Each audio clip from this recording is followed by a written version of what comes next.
2 দিন হলো এত পরিমাণে ঠান্ডা পড়ছে যে এই ঠান্ডার মধ্যে কোনো কাজ আর করতে ইচ্ছা করে না। কিন্তু এই কনকনে ঠান্ডার মাঝেও টাইম টু টাইম কিন্তু কাজ গুছিয়ে করতে হয়। হ্যালো এভরিওয়ান, আসসালামু আলাইকুম। সিদ্দিকাস কিংডম থেকে আমি আয়েশা সিদ্দিকা চলে আসলাম আপনাদের মাঝে। কাছে দূরে দেশ কিংবা দেশের বাহিরে যে যেখান থেকে বসে আমার আজকের ভিডিওটি দেখছেন, আশা করছি সবাই ভালো আছেন। আমিও আমার পরিবার পরিজনে অনেক ভালো আছি। নতুন দিনে নতুন আরও একটি ভিডিও দেখার আমন্ত্রণ জানাচ্ছি, যে আশা রাখছি বরাবরের মতো আমার আজকের ভিডিওটি আপনাদের কাছে খুব ভালো লাগবে। আর যদি ভিডিওটা ভালো লেগে থাকে তাহলে একটা লাইক দিয়ে ভিডিওটি কন্টিনিউ করবেন। আজকের ভিডিওটা আমি দুপুরে রান্নাবাড়ি দিয়ে শুরু করলাম। এখানে দুপুরে রান্নার জন্য সব কিছু কিন্তু আগের থেকে রেডি করে রাখছি, এখন শুধু আমি রান্না উঠাই দিছি।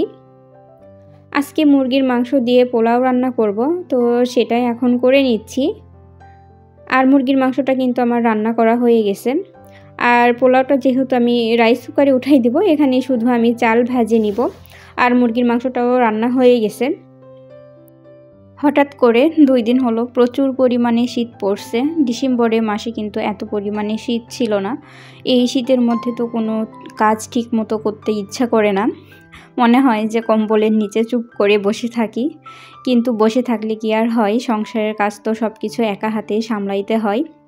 টাইম টু টাইম সব কিছু কাজ একা হাতে গুছিয়ে নিয়ে তারপরে কিন্তু আমি কাজ করি।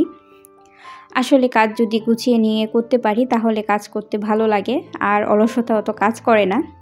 কিন্তু কাজ যখন এলোমেলো হয়ে যায় তখন মনে হয় কোন কাজটা আগে করব, কোন কাজ পরে করব।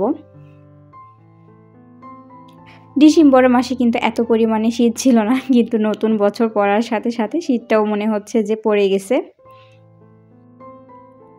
আগের দিনগুলোতে দেখা যেত যে ডিসেম্বর মাসে একদম কনকনে ঠান্ডা থাকতো, কিন্তু এখন আর ওভাবে কিন্তু ঠান্ডা নাই, অনেকটাই কমে গেছে। আসলে যত দিন আসতেছে তত কিন্তু আবহাওয়াটা চেঞ্জ হয়ে যাচ্ছে। রান্না করতে করতে প্রত্যেকবারের মতো আপনাদের একটা কথা মনে করিয়ে দিই, আপনি যদি আমার চ্যানেলের আজকে নতুন হয়ে থাকেন আর আমার ভিডিওটা যদি আপনাদের কাছে একটু হলেও কোথাও কোনো অংশে ভালো লেগে থাকে, তাহলে আমার চ্যানেলটিকে সাবস্ক্রাইব করে দিতে পারেন আরও নিত্য নতুন ভিডিও পেতে।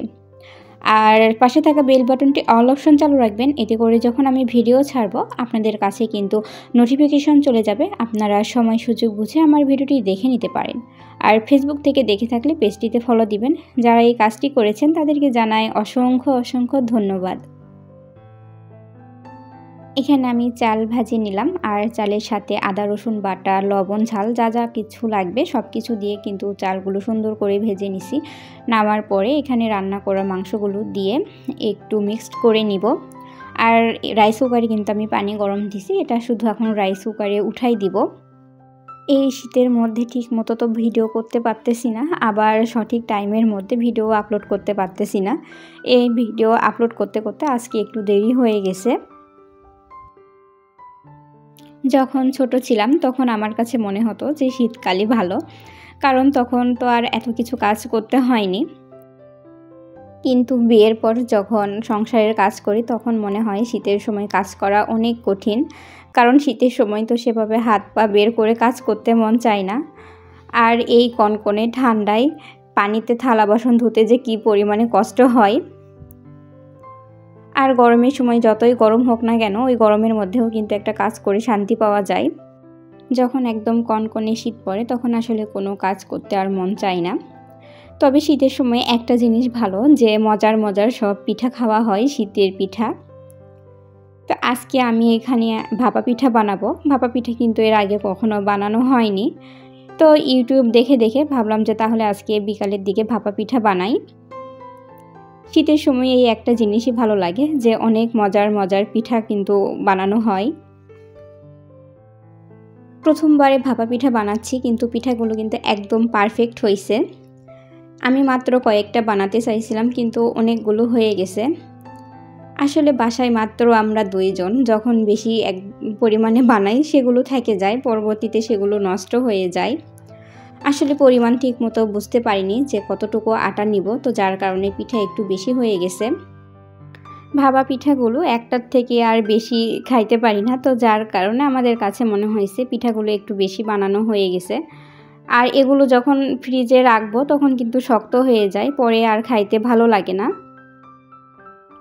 মিষ্টি জাতীয় পিঠাগুলো আসলে একটু কম খাওয়া হয়, কারণ মিষ্টি ওভাবে আমার পছন্দ না। তবে ঝাল পিঠাগুলো আমার কাছে খুব ভালো লাগে খাইতে। আর বাসায় যেই লালি গুড় সেইটা ছিল না, শুধু যেই গুড় শক্তটা সেইটা ছিল, তো সেইটা কাটে কাটে এই পিঠার মধ্যে দিছি। আর আমার যেই লালি গুড়টা ওইটা দিয়ে এই পিঠা খাইতে খুব ভালো লাগে। বাদবাকি পিঠাগুলো আমি বক্সে করে রাখছি, আর পিঠাগুলো কিন্তু অনেক সুন্দর হয়েছে। তো কথা বলতে বলতে ভিডিওর একদম শেষ পর্যায়ে চলে আসছি। পরবর্তী ভিডিও দেখার আমন্ত্রণ জানিয়ে ভিডিওটি এখানেই শেষ করলাম।